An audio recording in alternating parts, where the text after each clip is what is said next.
Assalamualaikum warahmatullahi wabarakatuh. Mohon perhatian. Kami akan menyampaikan etika batuk selama berada di UPTD Puskesmas Kedokan Bunder.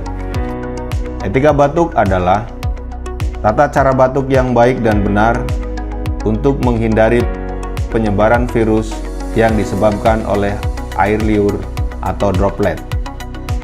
Berikut simulasi etika batuk selama berada di UPTD Puskesmas Kedokan Bunder.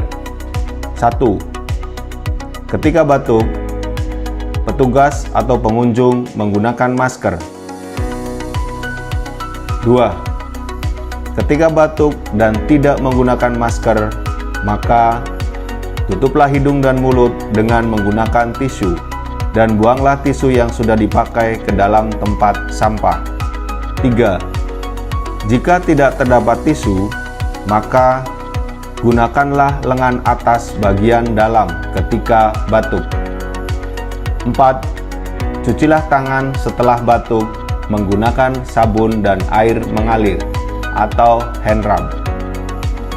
Demikianlah etika batuk selama berada di UPTD Puskesmas Kedokan Bunder. Terima kasih, selamat beraktivitas. Wassalamualaikum warahmatullahi wabarakatuh.